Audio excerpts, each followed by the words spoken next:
has taken over. Let's go. It's Ferrall. Coast to coast. Steaks, chicks, stacks. You and I are going to make a lot of money.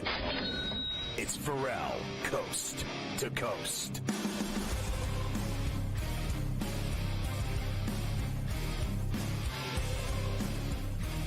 The third hour of Coast to Coast starts with the stuff of legend. The Golden Muzzy is back on Coast to Coast. Can we get him on the screen? Look at him. And we have a sudden Ferrall poll question dropping right now on the show. Question is, does the Golden Muzzy look like A, Keith Hernandez with the St. Louis Cardinals, or B, Keith Hernandez with the New York Mets with cocaine and a cigarette and a couple of uppers? C, Paul Bissonnette, current day. Or finally on the SAT question, D, Freddie Mercury at live in London at Wembley Stadium. And the correct answer will lead to Circa Halloween outfit 2025 on October 31st of next year. He will dress as the said answer. And to break it down, which person will he dress on Halloween as? The judge, jury, and executioner, of course, as the Tutty and Tater King himself, the guru of golf, the master of ceremonies, the sheet of integrity, Carver High. Carver High, what do we have here? I would have to say that Nick brought the best one to the table. I think it's Freddie Mercury out of those three. That's where I would go. Freddie Mercury, and not Circa Hernandez Cardinals or Mets, which is the same individual on different teams. But Muzzy already reportedly said he would not dress in a Mets uniform ever. So we tried to get him to dress in a Cardinals uniform. Muzzy, what was your reaction to the stunning Ferrall poll question today, as opposed to talking hockey with you per normal? Dude, I think it was incredible, and first and foremost, great to be with you guys. I don't know. I mean, sometimes I walk outside and I'm like, what era am I living with and mustaches are hot again, man. This is like circa the 90s. I would throw E into the question, and the E is going to be Ron Jeremy. I got to pack on a couple pounds. Maybe I'm Ron Jeremy for Halloween next year. How about that? Yeah, a sad turn of events for Ron in his later days. But, when Ron was young back in Hollywood, back in the 70s and 80s, he had it all going. And then things kind of unfurled from there. So I'll give you a Ron Jeremy there. Just thinking of him has ruined my afternoon, actually. So we had a question earlier of we need your answer on this. So we were talking about Carver High believes that you can win a Stanley Cup now with an average goalie. You do not need a great goaltender to win the Stanley Cup. And I had my druthers on that answer. I don't oppose his view. He rattled off Binnington and Kemper and Logan and Thompson and these guys. Matt Murray winning a couple of Stanley Cups. We could go on and on with goalies. But do you believe the league has changed? I went to the Penguin game the other night in Pittsburgh on Saturday night, and they are horrible. They are horrible. They have no talent at all besides Crosby, Malkin, Letang, and maybe Rust. They have no goaltending. Some fan told me leaving the game, Sullivan sucks. They got to fire him. I'm like, he won 2 Stanley Cups. They have no talent. What do you want him to do? How do you feel about the NHL today with regards to goalies? I honestly think it's more about the system. Like, I know what Carver High is bringing to the table here, and it makes a lot of sense. But, like, show me a good goalie, show me a good system, that conversation. And I think it's a fair thing to bring up, because then even, like, you look at Sergei Bobrovsky for all these years, we're like, this is the worst contract in hockey. And look at what he did last spring. Look at what he did the year before, right? He was incredible. Obviously, a big reason why the Florida Panthers finally pushed through in the Stanley Cup playoffs and win a Stanley Cup. So, like, I don't think there's a perfect science to it, but I think in a salary cap world, if you can get a goalie that makes $2-3 million per season and excel in your system, I think you're sitting pretty. But if you're asking me right now if I want an Adin Hill or an Andrei Vasilevsky in the Stanley Cup final, I will go with Vasi. But I understand the reasoning behind it, man. The salary cap, right? You want if you can get a guy cheap on the value, I think it's great. So I was at the game, and we started talking about the Vegas Knights and the Dallas Stars, and he said to me that Vegas is better than Dallas, and I was like, yeah, I'm not so sure about that. And then Carver High backed it up by saying, if you look at the last 5 years, they're better than Dallas. Dallas is a really good team that never wins anything, and Vegas won a Stanley Cup. Do you think Vegas is better than Dallas these days? I mean, their record says they are. Their points. 1,000%. I will just add to the equation too, like Dallas is your prototypical team that's been there in the Stanley Cup playoffs and can't push through. And there's a variety of different examples, whether it's Edmonton, whether it's Vegas, whether it's others where you're knocking on that door, but you can't push through. So I think there's still a bit of hope. They got the goaltending, they got the back end. Some of their youngsters have really struggled to start this season, but I think it's hard to dispute that just because Vegas, won a Stanley Cup, right? I mean, they were right there, got the job done. And year after year, they've been pretty consistent in the regular season. There's just a lot of gamers on that roster. So I think almost by default, because they finally pushed through and won a Stanley Cup and all those conference finals appearances, I have to go with Vegas in that debate. So Carver High, I forget what he said to me today about the Leafs. He said that they were either gutless or worthless or wussy, something along those lines. I drank for several days in Pittsburgh. I went to the Steeler game. I just said in the last hour that the Dragon was catching up to me. I was seeing double at one segment during the show today.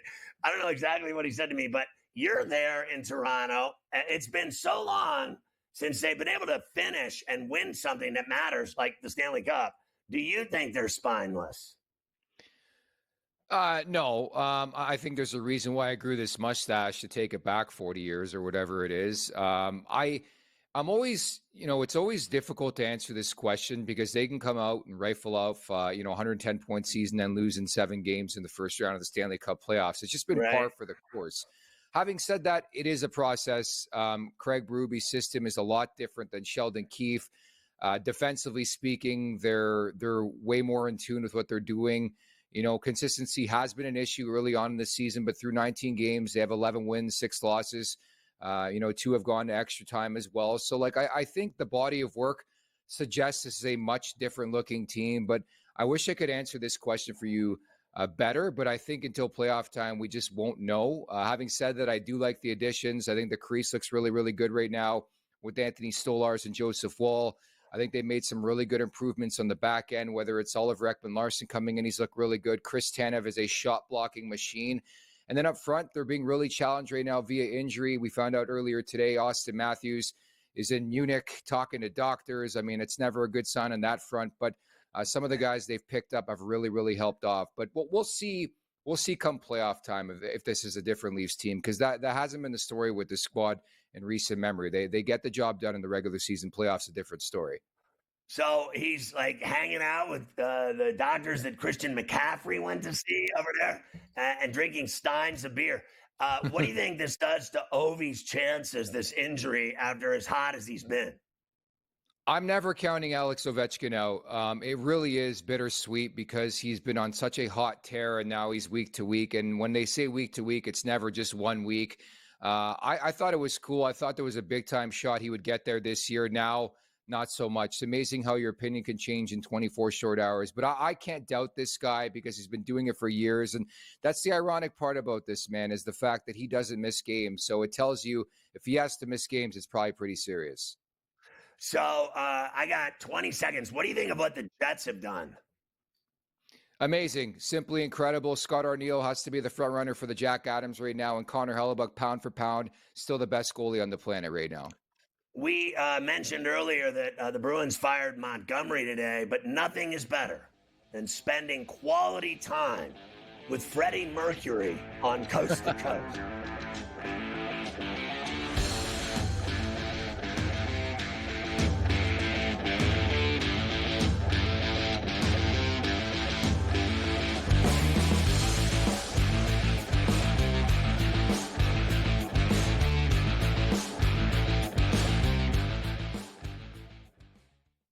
sharpest football contest show in the land. The Las Vegas Football Contest Show focuses on Circus Sports Million, Circus Survivor, and the Westgate Super Contest, handicapping the games and releasing our contest picks every week of the season. With 2 former Super Contest winners, Brady Cannon and James Salinas, a former NFL player, Mike Pritchard, and over $1 million in contest prize money won combined, the Las Vegas Football Contest Show will have you prepared this season like none other.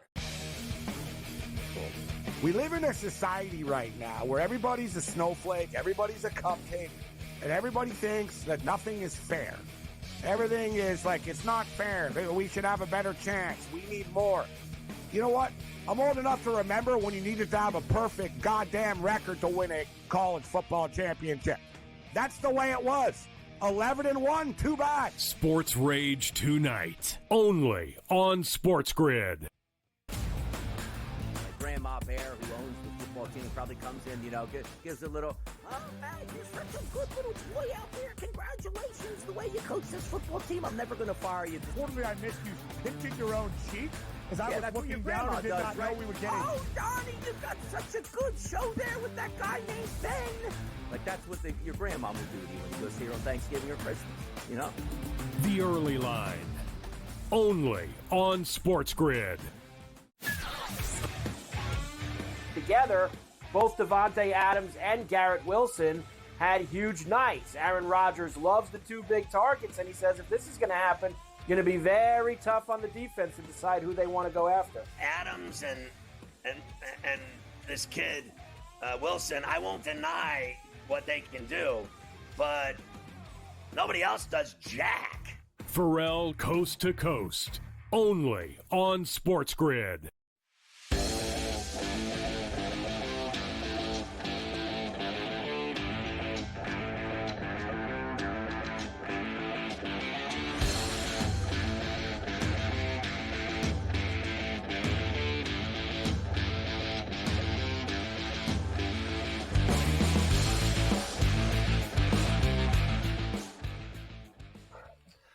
I'm really pleased that Cignetti is staying with the Indiana Hoosiers, and basically, I think will finish his career there. Isn't he like 63 years old or something like that? And now he's going to be there till he's 70, and he's making $8 million a year at Indiana.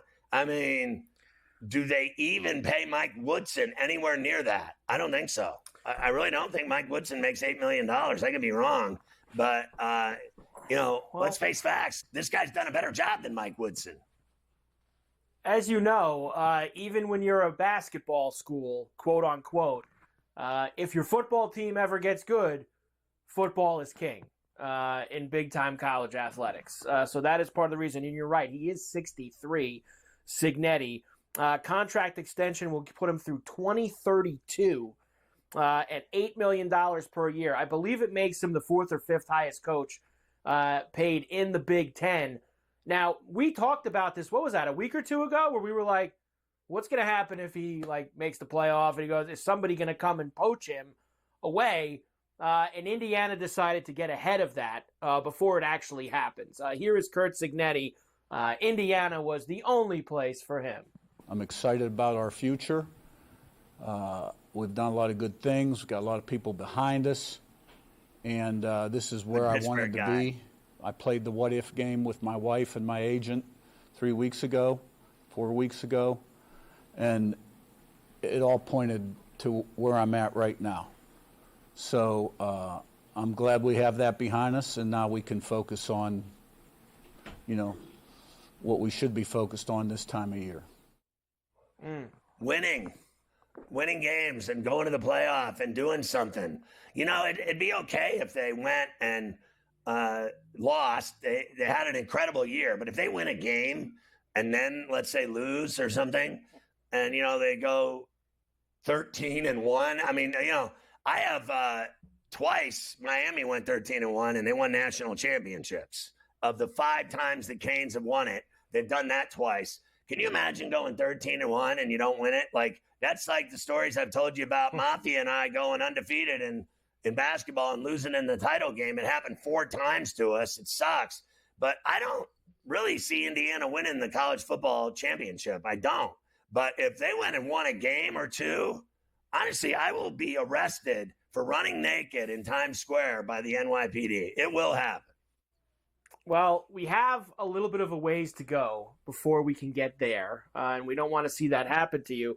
But we do have a top 5 matchup in Columbus this Saturday that we have to see, where this is going to be a real first time we're going to really measure Indiana up here with one of these other heavies in college football. Now, this was 10.5 on Friday when you left for Pittsburgh. It has now gotten to 12.5.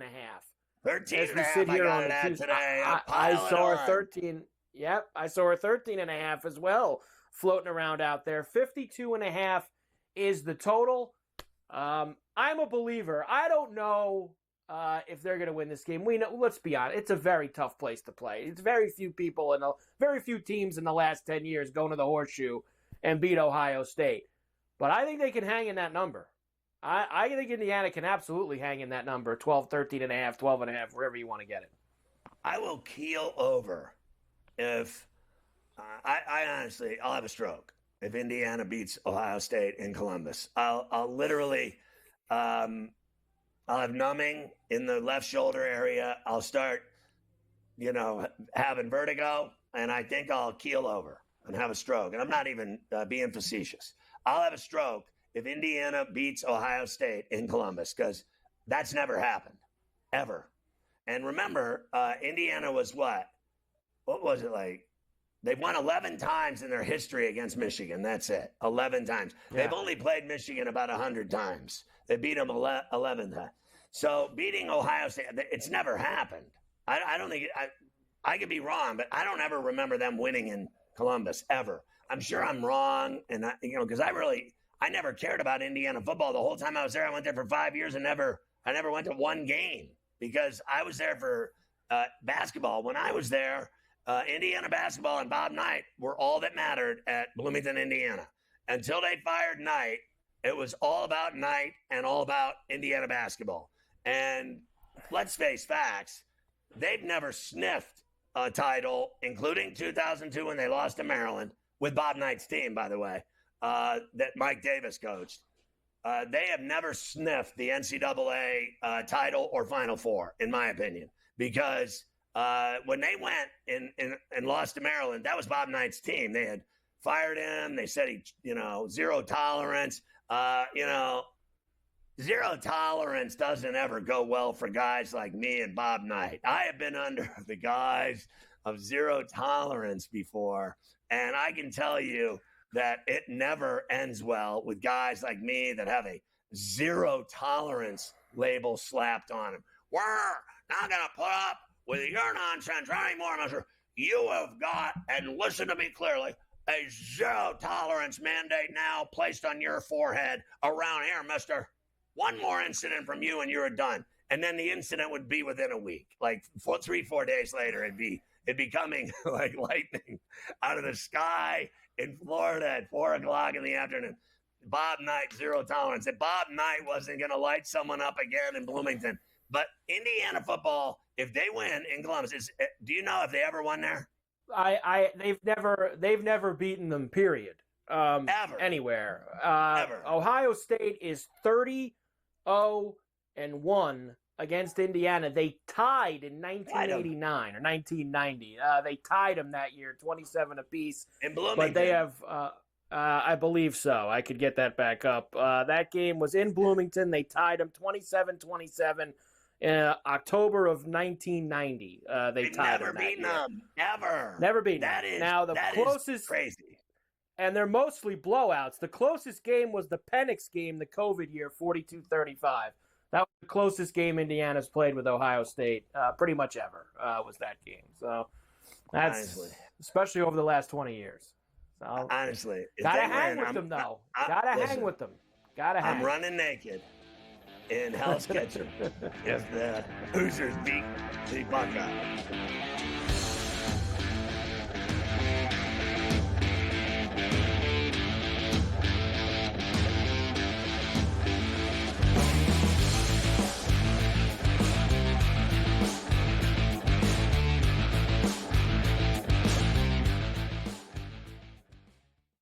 sharpest football contest show in the land. The Las Vegas Football Contest Show focuses on Circus Sports Million, Circus Survivor, and the Westgate Super Contest, handicapping the games and releasing our contest picks every week of the season. With two former Super Contest winners, Brady Cannon and James Salinas, a former NFL player, Mike Pritchard, and over $1 million in contest prize money won combined, the Las Vegas Football Contest Show will have you prepared this season like none other.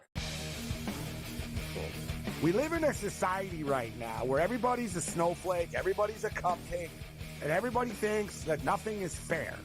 Everything is like, it's not fair. We should have a better chance. We need more. You know what? I'm old enough to remember when you needed to have a perfect goddamn record to win a college football championship. That's the way it was. 11-1, too bad. Sports Rage tonight, only on SportsGrid. Grandma Bear, who owns the football team, probably comes in, gives a little, oh, man, you're such a good little boy out there. Congratulations, the way you coach this football team. I'm never going to fire you. Totally, I missed you pinching your own cheeks as I was looking down and did not know we were getting. Oh, Donnie, you got such a good show there with that guy named Ben. Like, that's what your grandma would do to you when you go see her on Thanksgiving or Christmas, The Early Line, only on SportsGrid.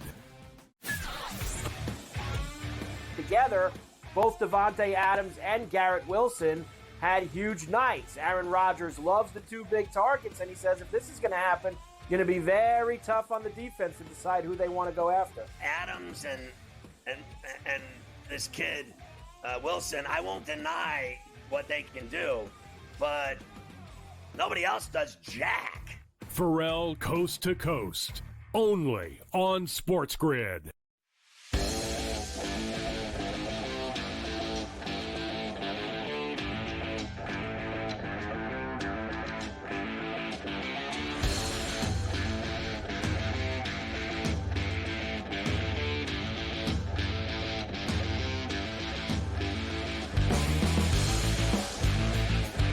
There's a lot of big games, as you were mentioning earlier on the show, like BYU and Arizona State in Tempe.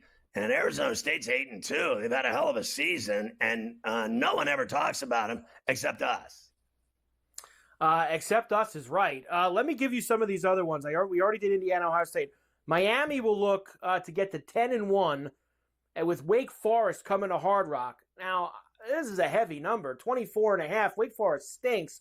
But off a bye, you'd like to think, and off a loss, that Miami is going to come out with a little bit of focus here against the Demon Deacons on Saturday. I think they're going to come out with a heavy plate full of FU.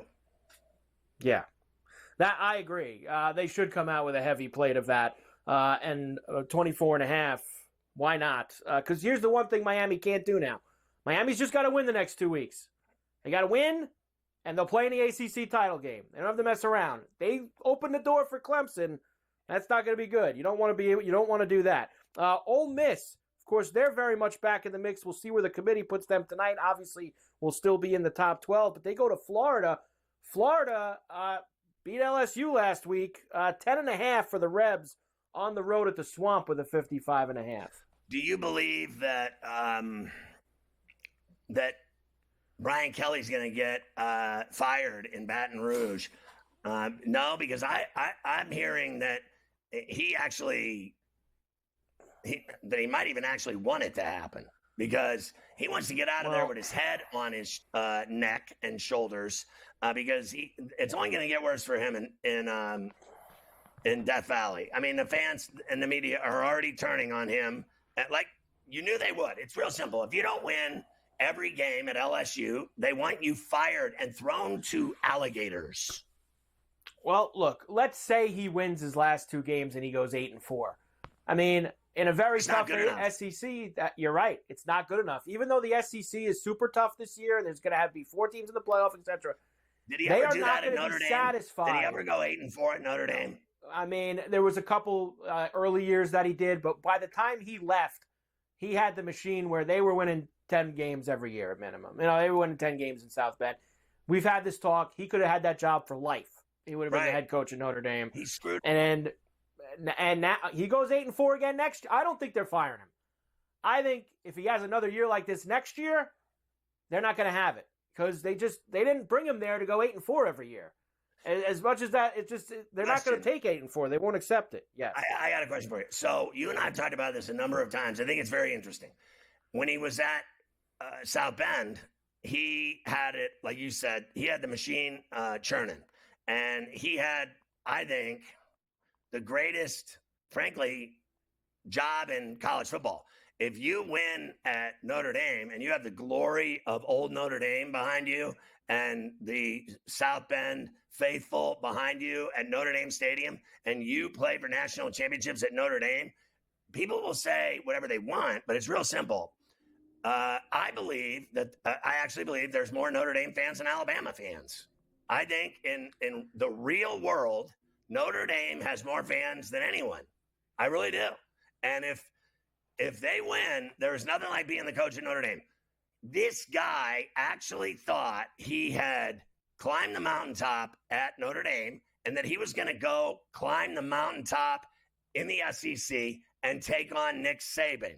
That's what he was doing.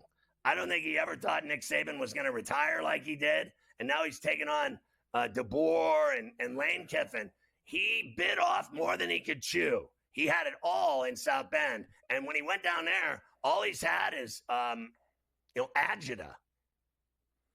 His last 5 years in South Bend, 10-3, 12-1, 11-2, 10-2, 11-1. Those were his last 5 years. He left off of that, including in those 5 years, 2 college football playoff appearances.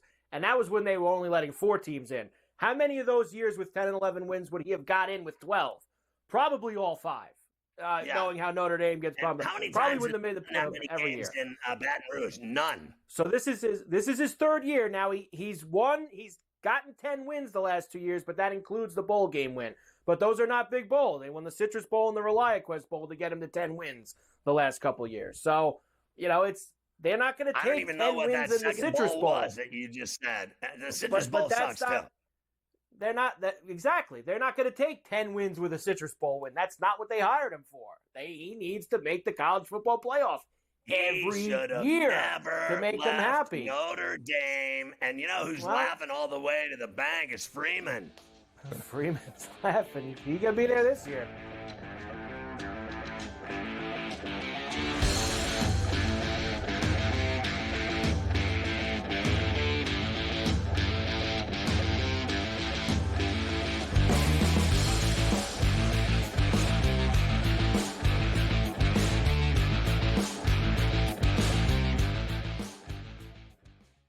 The sharpest football contest show in the land, the Las Vegas Football Contest Show, focuses on Circus Sports Million, Circus Survivor, and the Westgate Super Contest, handicapping the games and releasing our contest picks every week of the season. With 2 former Super Contest winners, Brady Cannon and James Salinas, a former NFL player, Mike Pritchard, and over $1 million in contest prize money won combined, the Las Vegas Football Contest Show will have you prepared this season like none other. We live in a society right now where everybody's a snowflake, everybody's a cupcake, and everybody thinks that nothing is fair. Everything is like, it's not fair. We should have a better chance. We need more. You know what? I'm old enough to remember when you needed to have a perfect goddamn record to win a college football championship. That's the way it was. 11-1, too bad. Sports Rage tonight, only on SportsGrid. Grandma Bear, who owns the football team, probably comes in, gives a little, oh, hey, you're such a good little boy out there. Congratulations, the way you coach this football team. I'm never going to fire you. Totally, I missed you. You pinching your own cheek? As I was looking down and did not know we were getting... Oh, Donnie, you got such a good show there with that guy named Ben. Like, that's what your grandma would do to you when you go see her on Thanksgiving or Christmas, The Early Line, only on SportsGrid. Together, both Davante Adams and Garrett Wilson had huge nights. Aaron Rodgers loves the 2 big targets, and he says if this is going to happen, going to be very tough on the defense to decide who they want to go after. Adams and this kid, Wilson, I won't deny what they can do, but nobody else does jack. Ferrall coast to coast, only on SportsGrid.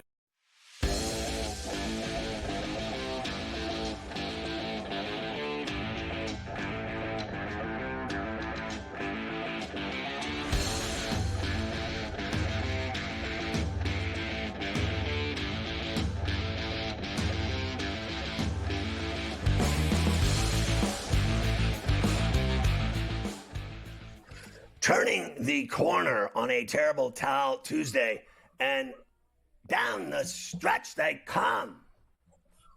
Down the stretch they come indeed. And listen, I have to get to the NBA because there's all these NBA Cup games tonight. We need to do that. But I will let you know, we will do a lot more college tomorrow because we have to talk further in depth about some of these other games, including these Big 12 games where there's a ton on the line. BYU, Arizona State, and Tempe. Colorado's at Arrowhead against Kansas.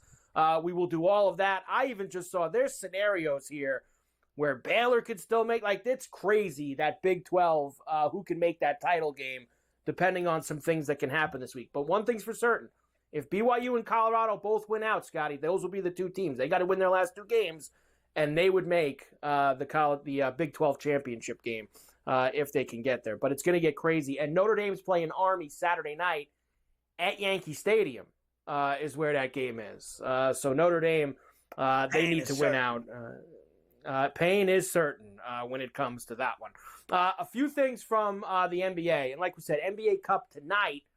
Everybody's very excited when the NBA Cup games happen. Bucks beat the Rockets last night, 101 to 100. Game time. Dame time. Here you go. It's fast. We'll play it. Dame time. Came back. Of course, he missed a bunch of games last week with that concussion. Very much involved last night. In fact, he had the winning bucket. FanDuel Sportsnet, Wisconsin. He's going to go with it. They got two to work with. Dame off the bounce against Brooks. Dame driving inside. Kicks it to go. Gives the Bucks the lead with 3.9 left. Yeah, I still have not been impressed with that team, so I don't care. But it was a big bucket for the Bucks, and for Dame time, he needs it. Bulls beat the Pistons by 10 last night, 122 to 112. The Heat beat the Sixers. Philly now 2-11, tied for the worst record in the NBA. We were sitting here yesterday, me and the Prime Minister, and Embiid's doubtful. He's not going to play. He's got the sniffles. He's sick, illness. Ends up playing. He was a complete hack. You talk about being in a bad way. What a shame that is, right? That the Sixers are so 2-11. I mean, what a shame. I can barely get through my day with that happening. What a shame. 90 minutes down the turnpike. I don't know how I'll ever get past it as a human being. The other team that's 2-11 to start the year is the Wizards, who got completely pasted at the Garden by mostly the Knicks backups. Like, the Knicks got up 30 so fast that they had all these guys I never even heard of in the game, and they won by 28. So nice job by the Knicks, who were laying 14.5 at home in that one. Raptors beat the Pacers last night. Magic beat the Suns, and the Hawks beat the Kings. I feel like we've been talking about this Dyson Daniels guy quite frequently lately, right? He had that huge stop against Boston last week when they upset them, and then he had a huge stop again last night against the Kings in Sacramento to seal the win for them. So good win for the Hawks, who are playing well. And the Clippers beat the Warriors 102-99, which I did not see coming. Yeah, unbelievable by the Clippers at the Intuit Dome. De'Aaron Fox and Franz Wagner named the NBA Players of the Week. They're going to put another statue outside the crypto, this one of Pat Riley. I don't know where they could fit another one. They've got so many statues outside that place. But they're going to try and get honestly, one of the great fails ever. Do you remember when we filmed all the statue shows we did at the crypt? And then I'll just leave it at that. I'll just leave it right there. We did a lot of B-roll. We made a lot of movies at the statues. I think what they wanted us to do was actually wait for the Pat Riley statue to go up before they start airing it. There was a lot of B-roll there outside that. And the TNT, everybody was very nervous about the Inside the NBA crew, the TNT show. They're going to stay together, and they'll be licensed to ESPN starting next season. So everybody who gets upset that they weren't going to get Shaq and Chuck and Kenny and Ernie anymore. They don't have Give to them all raises. I'm sure they'll be getting more money, and they'll work less. Work less, get paid more is probably how it'll work out for all of those guys going forward. The one guy said in an interview that he was considering running for president of the United States. The Stephen fellow. Oh, wow. He was considering running for president of the United States in 2018 because he thinks that a lot of people want him to be the president and that he's considering it.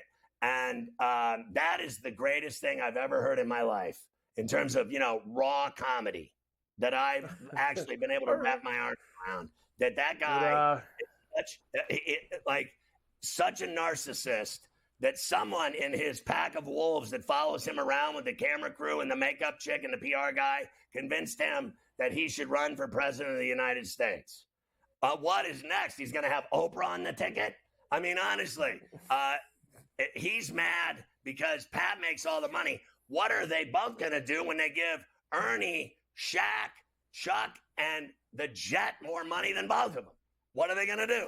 What are you going to do when inside the NBA comes creeping up on you? I'll tell you another thing. That'll be the end of that crappy afternoon show that they do when they bring in the big hitters. When they bring in the big boys, then they get rid of the crappy afternoon talent that they got rolling over there.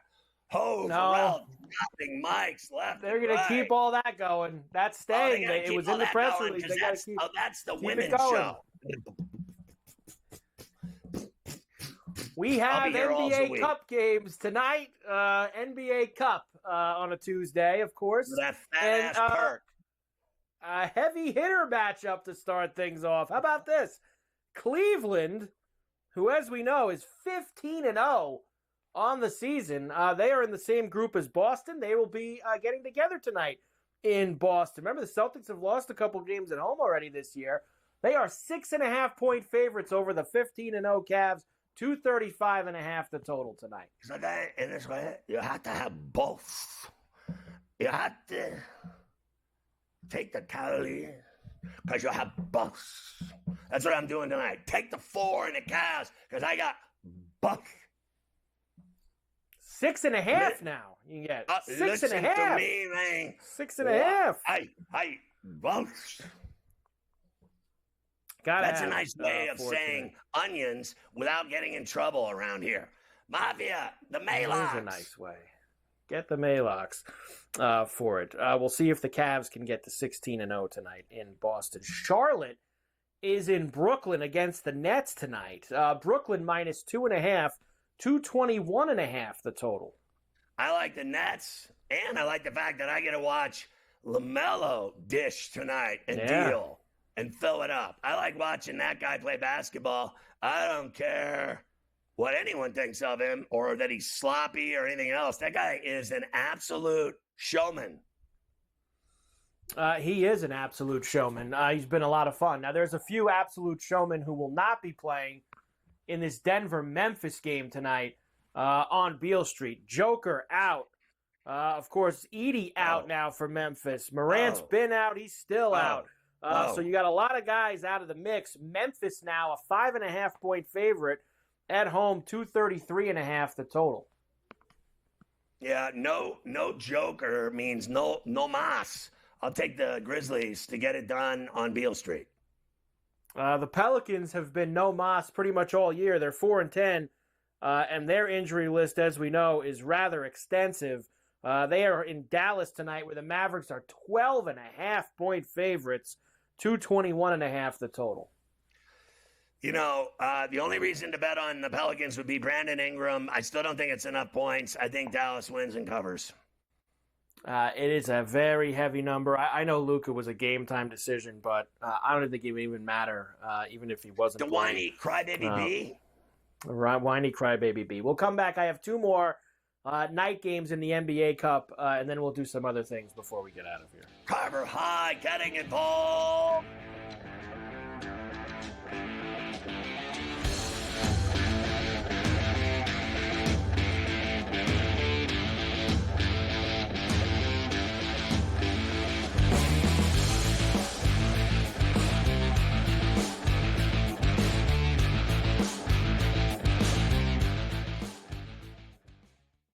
sharpest football contest show in the land. The Las Vegas Football Contest Show focuses on Circus Sports Million, Circus Survivor, and the Westgate Super Contest, handicapping the games and releasing our contest picks every week of the season. With two former Super Contest winners, Brady Cannon and James Salinas, a former NFL player, Mike Pritchard, and over $1 million in contest prize money won combined, the Las Vegas Football Contest Show will have you prepared this season like none other.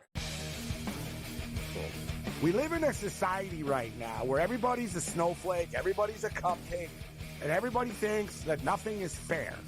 Everything is like, it's not fair. We should have a better chance. We need more. You know what? I'm old enough to remember when you needed to have a perfect goddamn record to win a college football championship. That's the way it was. 11-1, too bad. Sports Rage tonight, only on SportsGrid. Grandma Bear, who owns the football team, probably comes in, gives a little, oh, man, you're such a good little boy out there. Congratulations, the way you coach this football team. I'm never going to fire you. Fortunately, I missed you. You picked your own cheek as I was looking down and did not know we were getting. Oh, Donnie, you got such a good show there with that guy named Ben. Like, that's what your grandma would do to you when you go see her on Thanksgiving or Christmas, The Early Line, only on SportsGrid. Together, both Davante Adams and Garrett Wilson had huge nights. Aaron Rodgers loves the two big targets, and he says if this is going to happen, going to be very tough on the defense to decide who they want to go after. Adams and this kid Wilson, I won't deny what they can do, but nobody else does jack. Ferrall Coast to Coast, only on SportsGrid.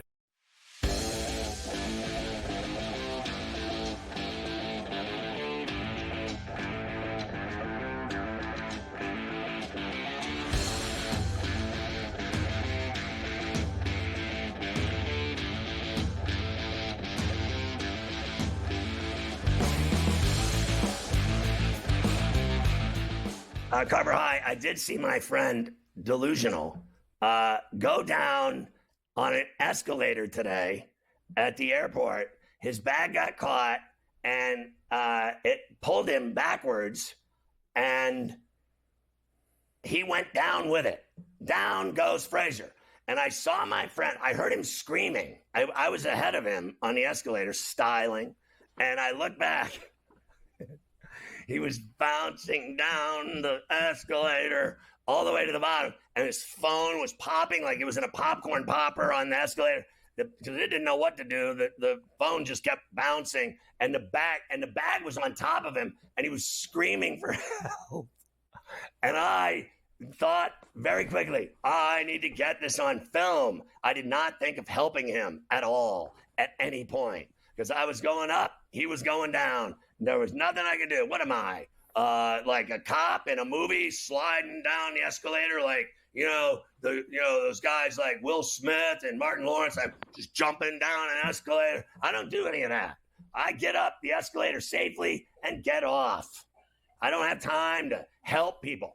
I told you when there's car wrecks, people in the road with broken bones, bleeding, babies coming out of the car on fire. 34C got out to help. I said, never get out of the car to help people you don't know. I am not a first responder. I do not help people that fall down on the escalator, particularly when I don't like them to begin with. I enjoyed watching my friend get hurt today, and it was the best thing that happened to me today.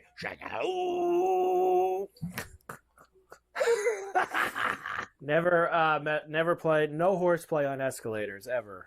Nobody wants any of that. The Thunder are in San Antonio tonight against the Spurs. Good news for them. No Wembanyama tonight. He's out. Thunder minus 9.5 with a 222.5 total.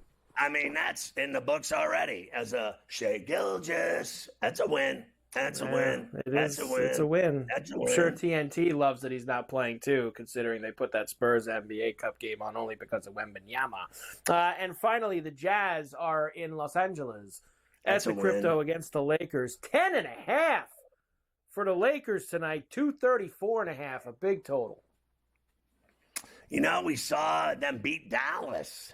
Can we Can we get an 11 spot with the Jazz at the Crypt and get a backdoor Led Zeppelin lover call? Can we get a lover call out Led Zeppelin style with the Jazz tonight with an 11 spot, 7-11, like with a Slurpee? Can we get a little Jazz love away from Salt Lake Shakers on the streets? I mean, it's possible. If maybe Laurie Marketing can hit some threes tonight, that would be nice. Hit him for threes. Can we hit some threes?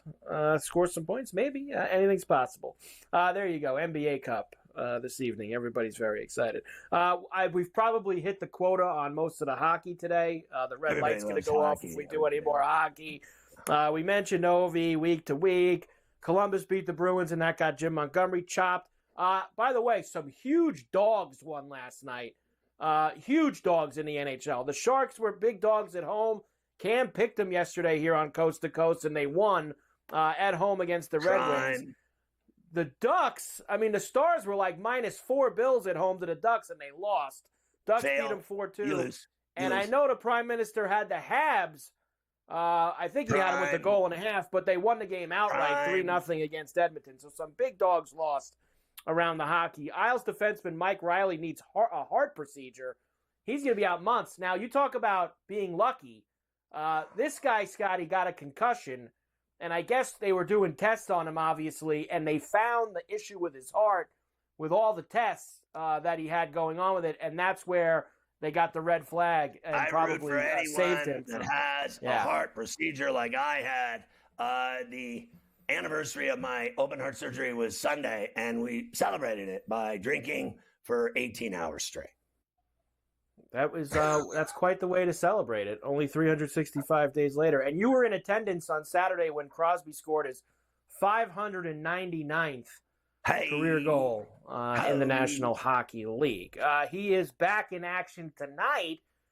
Hockey night at the PPG to start us off for tonight's hockey. Tampa is in Pittsburgh against the Penguins. They are the road favorite. Edmonton, a back-to-back. They lose in Montreal last night. They're in Ottawa tonight against the Senators. The Wild are in St. Louis against the Blues. Panthers are in Ferrellipeg against the Jets, who, yes, have cooled off a little bit after their 15-1 start. They're now 15-3.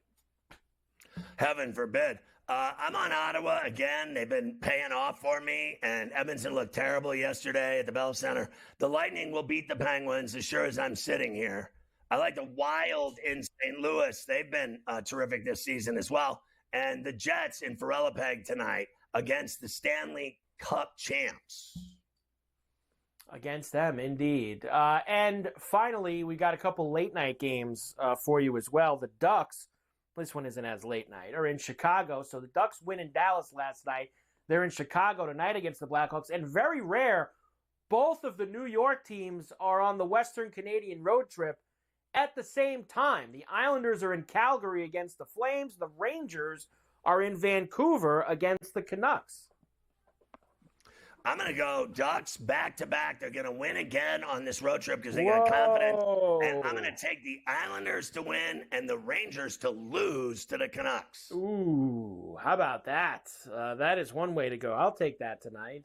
Those are outcomes that I'll be good with if we can get them. So there you go. Your night with the hockey. Everybody loves hockey. That we will have. I will tell you, I have a couple of college basketball games tonight. I will give them to you in the leftover portion, along with a few other things that we have yet to discuss. I will say one thing about college basketball from the weekend, because this team's playing tonight, so it'll move into it nicely. How about Purdue? You called it. Purdue beating Alabama Friday night in West Lafayette. That was a hell of a win for them. Now they got to play Marquette tonight. So a couple big games for Purdue here. Listen, I told you what happens. You go to Mackey Arena to die a slow death. It is a den of iniquity. You do not win there. They don't lose there. It's just that simple. Like, certain teams play phenomenally well in their arenas and buildings. And, you know, Indiana's been one of them, and so has Purdue over the years. And that's just all there is to it. That was an easy bet, I thought. And I think they can do it again tonight if that game's at Mackey.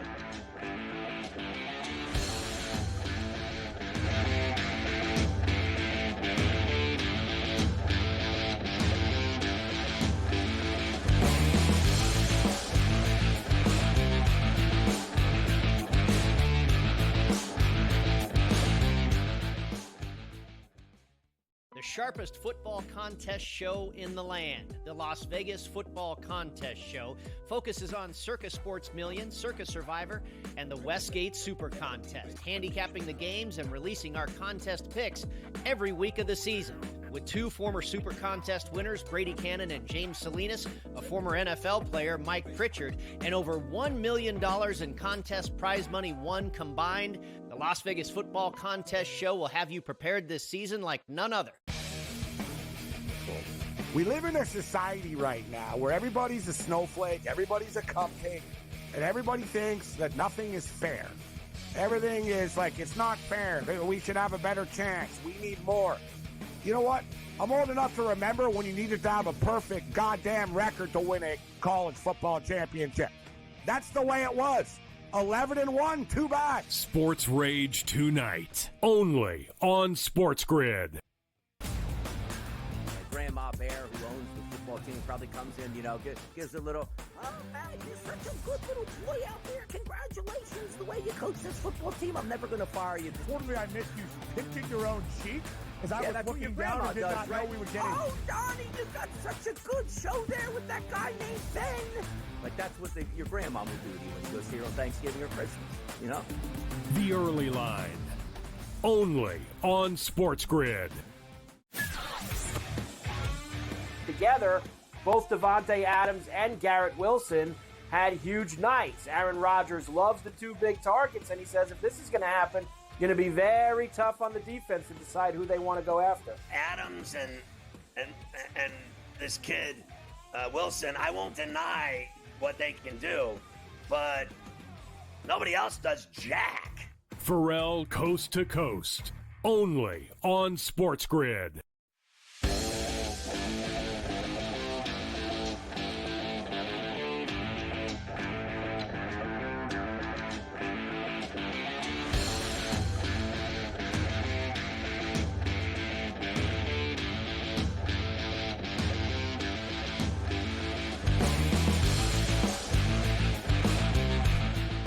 All right, leftovers. Carver High and I love leftovers. We certainly do. We got a lot to get through. Let's go. Purdue and Marquette tonight. This is at the Fiserv in Milwaukee. So, I mean, that's as Marquette a crowd as you're going to get. They're 5.5-point favorites over Purdue tonight.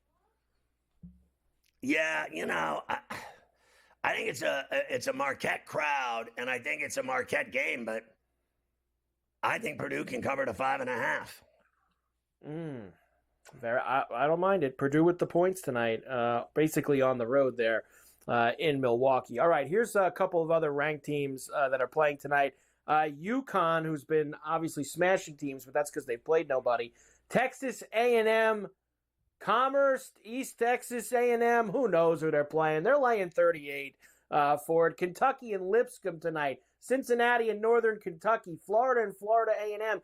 Kansas with the fat number against the Seahawks of UNC Wilmington. Oh, please. Kansas is that's going to get ugly at Fog Allen. Wilmington won't know what hit them when they don't get a call the entire night or a free throw. I like the Gators by 36.5. I don't think so. I really don't. I'm sorry. They're not that good. 36.5.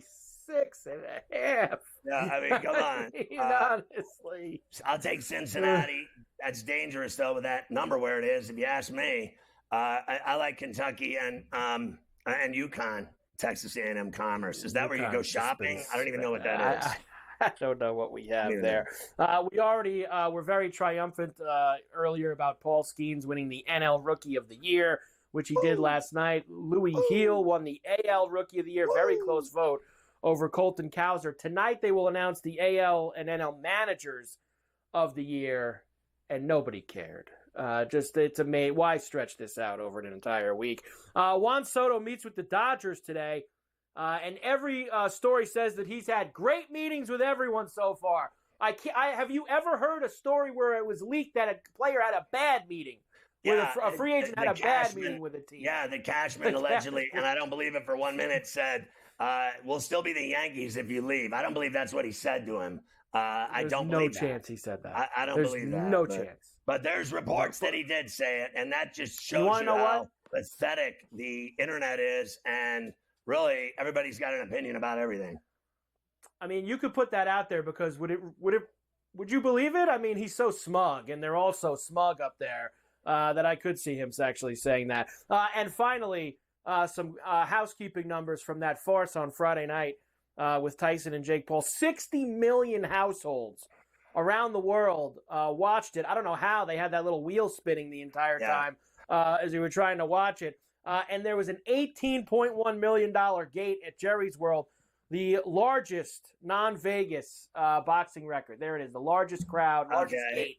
I don't care how many people watched it. I don't care how many people went.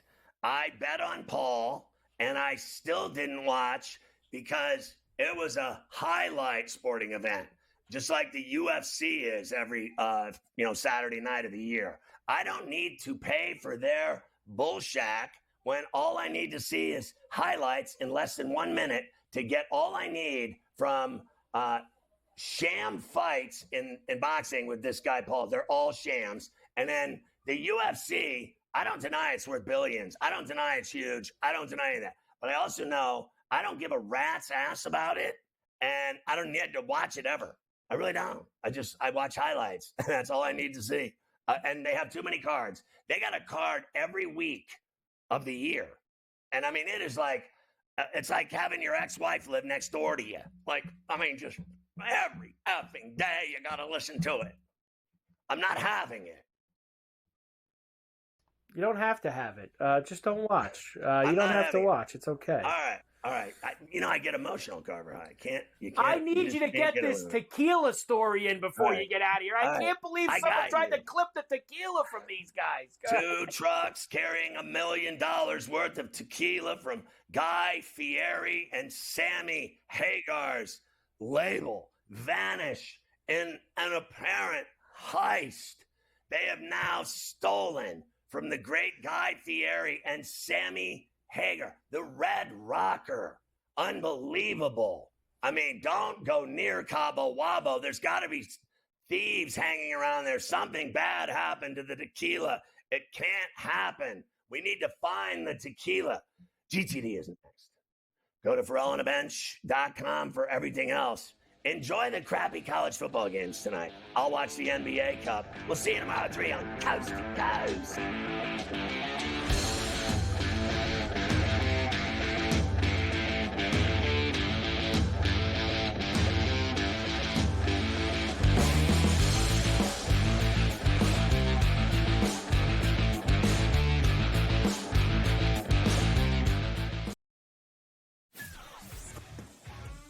Together, both Davante Adams and Garrett Wilson had huge nights. Aaron Rodgers loves the 2 big targets, and he says if this is going to happen, it's going to be very tough on the defense to decide who they want to go after. Adams and this kid, Wilson, I won't deny what they can do, but nobody else does jack.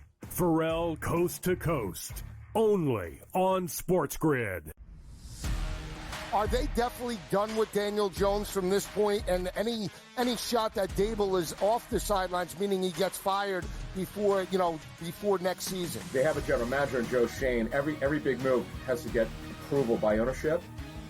So look, the bottom line is they don't know who their future quarterback is past this season. Tommy DeVito's clearly not the answer. They don't have a Drew Lock's not the answer. Pro Football Today, only on SportsGrid. Grandma Bear, who owns the football team, probably comes in, gives a little, oh, man, you're such a good little boy out there. Congratulations, the way you coach this football team. I'm never going to fire you. Totally, I missed you. Pinching your own cheek? Because I was looking down and did not know we were getting... Oh, Donnie, you got such a good show there with that guy named Ben. Like, that's what your grandma would do when you go see her on Thanksgiving or Christmas, The Early Line, only on SportsGrid.